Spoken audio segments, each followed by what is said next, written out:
वहाँ पे हमें भयंकर तरीके से डिटेन किया गया। मेरी शर्ट थी वो फाड़ दी गई।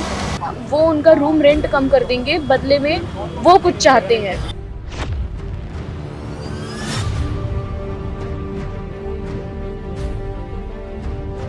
इतने छोटे बेसमेंट टाइप इस पे भी लोग रहते हैं क्या? भी बहुत सारी लाइब्रेरी हैं जिन्होंने, जैसे ये इंसिडेंट हुआ था, सबने बोर्ड हटा लिए थे।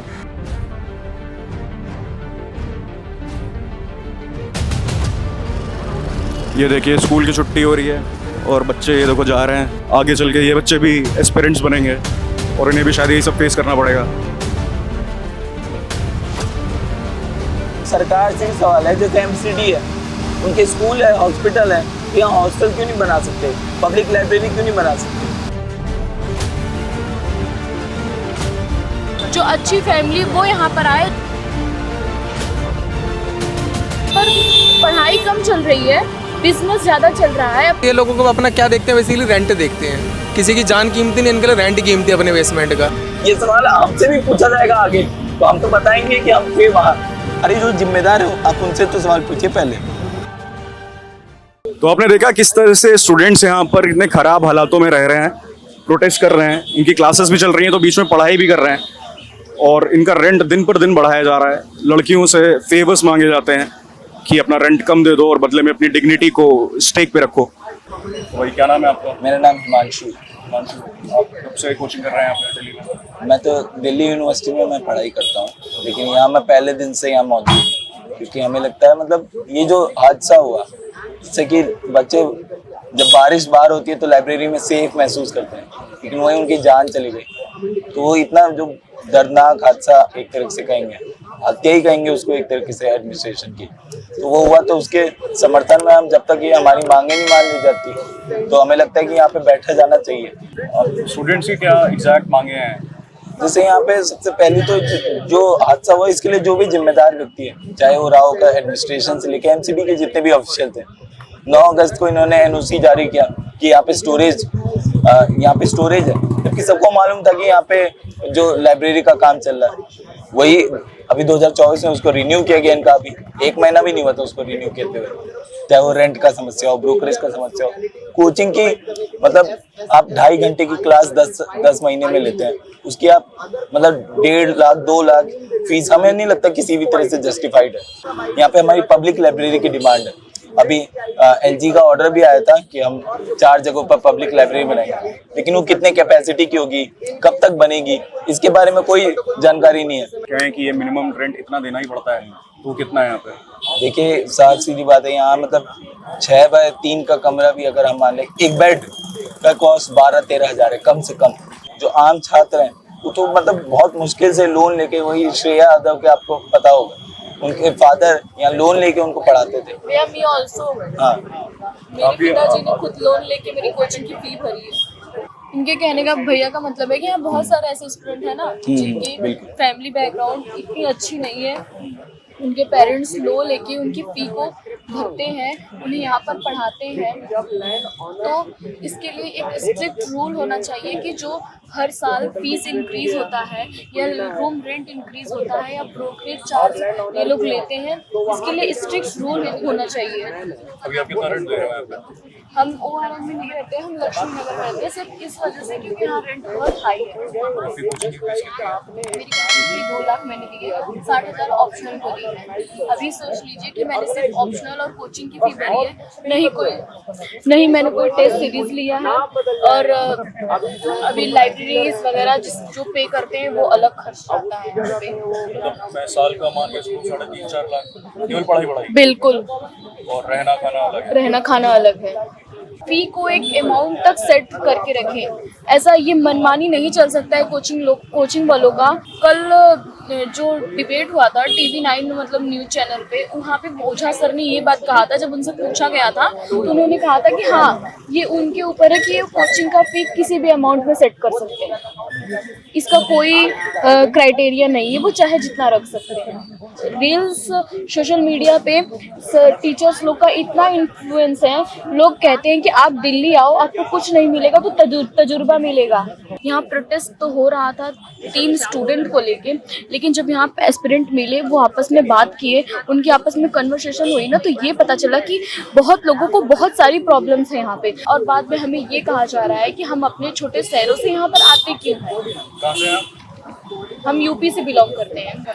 हम जितनी भी फीस लेंगे आप क्या कर लेंगे कि आपको तो पढ़ना पड़ेगा, तो ये तो सीधे सीधे एकदम इनसेंसिटिव हो। क्या कहें, मतलब आपको सिर्फ अपने मुनाफे की हुआ है, और जबकि आप इतना मुनाफा कमा भी रहे हैं। अभी बहुत सारे ये कुछ लोग हैं, उन्होंने ही बताया था कि अगर आप 50,000 भी फीस लें तब भी आपका बहुत पैसा बच जाएगा। एक स्टूडेंट से 10 महीने की क्लासेस का आप अगर 50,000 भी लेते हैं तब भी आपका इतना बच जाएगा कि आप आराम से रह सके। लेकिन उसके बावजूद भी मतलब ये क्या कहें, इसको मुनाफे की हवसी है। मैंने कल ही एक एक्सपेरिमेंट देखा, उन्होंने सुसाइड की है, वो प्रेशर नहीं ले पाए। इवन यहाँ पे जो अंजलि नाम था उनका जुलाई को मतलब रेंट 15,000 उनका रेंट था, और 3,000 बढ़ा के उनको कहा गया। उनको वैसी ही दिक्कत थी, मेंटल, मतलब वो डिप्रेशन से जूझ रही थी। लेकिन ऊपर से उनके लैंडलॉर्ड ने कहा कि आप 3,000 एक्स्ट्रा पे कीजिए आपसे, नहीं तो आप यहाँ से निकल जाइए। तो इस तरह की शक्ल, उन्होंने सुसाइड कर लिया। तो ये क्या है, मतलब दिल्ली में रेंट कंट्रोल एक्ट है जो कहता है कि 10% आप फीस बढ़ा सकते हैं 3 साल में, लेकिन वो कहाँ है उसका इम्प्लीमेंटेशन, मतलब उसको रेगुलेट कौन करेगा। यहाँ जो कंसर्न अथॉरिटीज है वो तो कभी कुछ नहीं करती इसके लिए।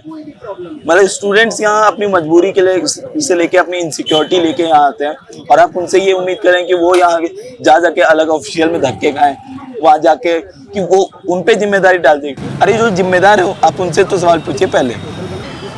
यहाँ पे गर्ल्स जो पीजी स्टे करती हैं, रूम स्टे करती हैं, उनके साथ ऐसी भी डिमांड रखी जाती है कि वो उनका रूम रेंट कम कर देंगे, बदले में वो कुछ चाहते हैं कि लड़कियों की मजबूरी का फ़ायदा उठाया जाता है। अंजलि ने सुसाइड किया है, हु नोज़ कि उसके पीछे और क्या रीज़न हो सकता है। उसने 3 पेज का सुसाइड नोट लिखा है ना, वो डिप्रेशन में थी, वो यहाँ की परेशानियों को झेल नहीं पा रही थी। और अंजलि की अगर बात की जाए तो हमसे सुसाइड कम मर्डर केस ज़्यादा कहेंगे। एमसीडी ऑफिशियल से लेके सब मिले हुए हैं। ब्रोकर से लेके ये जितने भी लैंडलॉर्ड्स हैं, इनके सांठ गांठ के बिना कैसे हो सकता है ये चीजें। सबने बिजनेस फैला रखा है यहाँ पे, एजुकेशन के नाम पे यहाँ पे व्यवसायीकरण हो रहा है।